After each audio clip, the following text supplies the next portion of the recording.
Okay, so let's be real for a sec.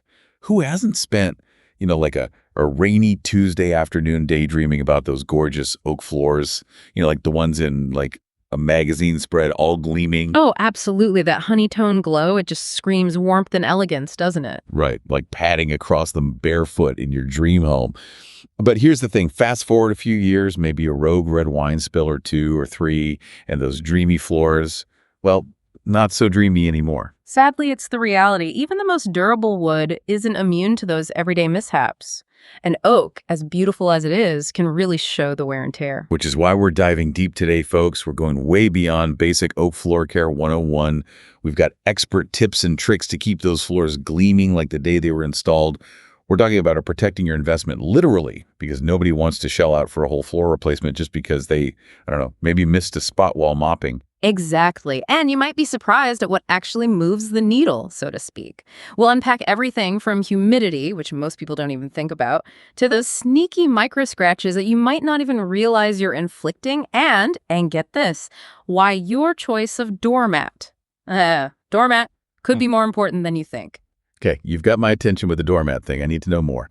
But let's back up for a second. Let's start with the everyday stuff that, let's be honest, can really make or break the look of our oak floors over time. Absolutely, because it's those small, consistent actions, those little things done day in and day out that add up to a big difference over time. It's like that old saying, right? Yeah. An ounce of prevention is worth a pound of cure. Yeah. Okay, so where do we even begin? It's got to be sweeping or vacuuming, right? You got it. Your first line of defense against the dirt and grime that act like, well, sandpaper on your beautiful floors. Makes sense. But I'm guilty of just grabbing whatever broom is closest. Is there really that much of a difference?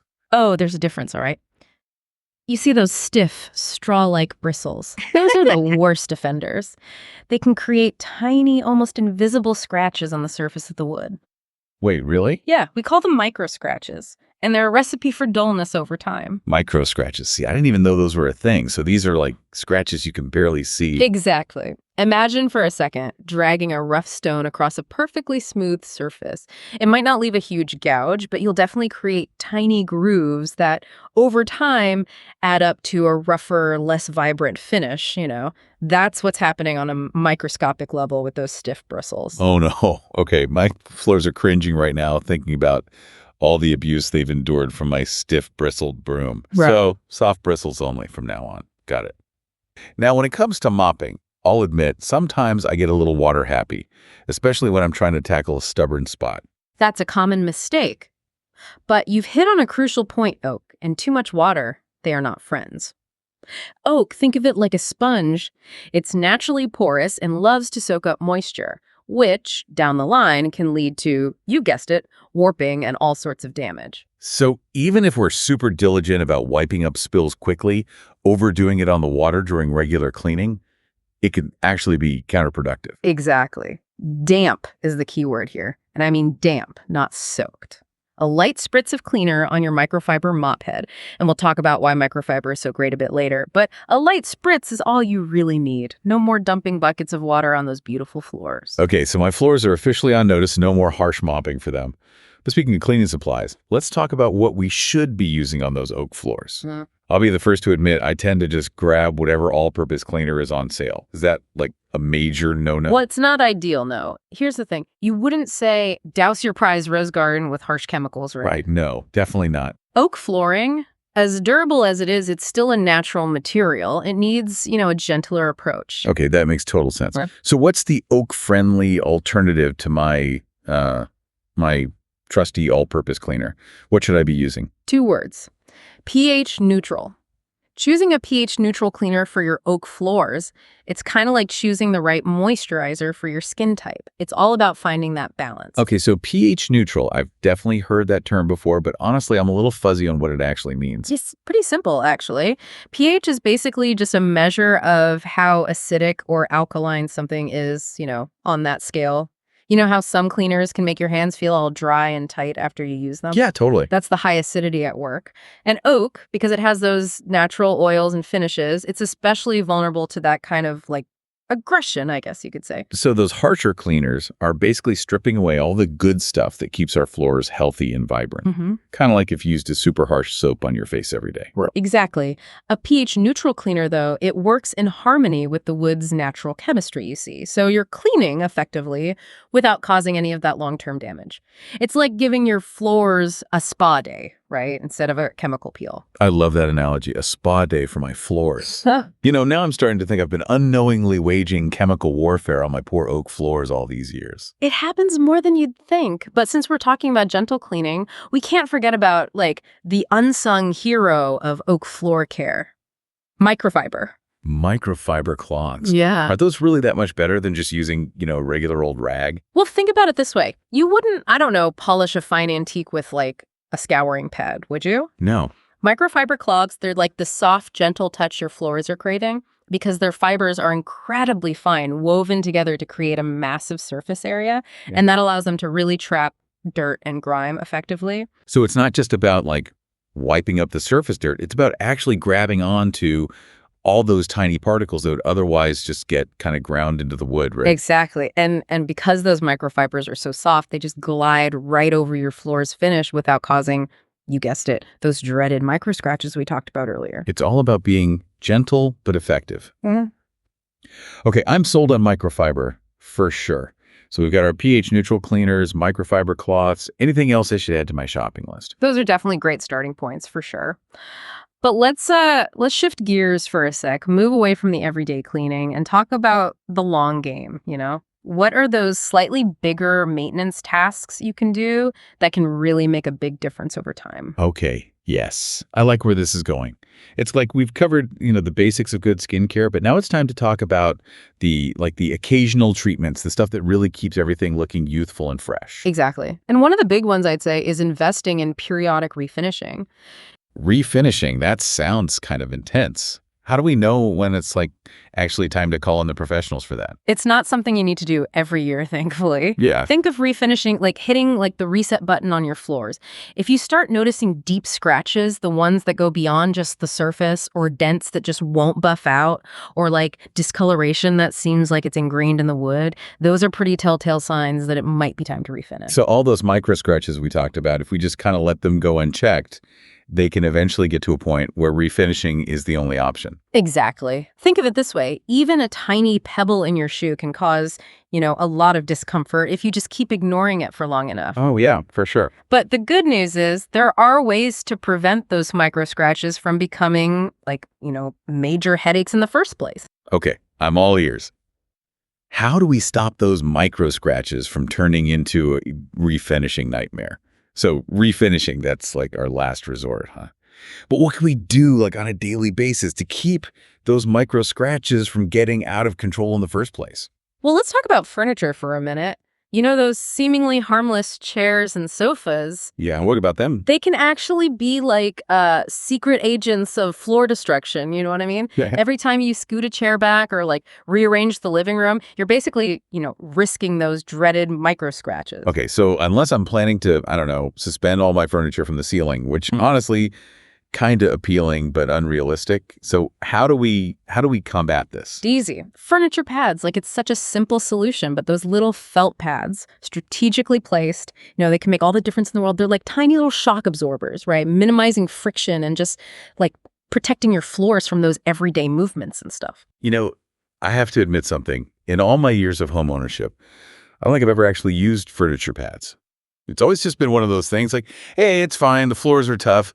But hearing you talk about all the microscopic damage I've probably inflicted, it's a wake-up call for sure. Honestly, it's an easy fix that a lot of people just overlook. But while we're on the topic of things that can really impact your oak floors, we got to talk about humidity. A lot of people don't even consider it, but it can be a big deal. Right. We did touch on it earlier when we were talking about, not going overboard with the mopping. But how does humidity or lack thereof really affect our floors in the the grand scheme of things? Well, think of wood, almost like a natural humidifier, it absorbs moisture from the air when it's humid out and then releases it when it's dry, constantly trying to, find that equilibrium. So in the summertime, when it's humid as heck, our floors are basically just soaking up all that moisture. Exactly. And all that extra moisture, it causes the wood to expand, which over time, that's how you end up with, cupping. That's where like the edges of the boards get all wonky. They're higher than the center. Or even a buckling where the boards actually detach from the subfloor. Yeah, okay, that's definitely not the look we're going for. Not at all. And then in the winter, when it's like drier than a popcorn fart in here, our floors are, what, shrinking?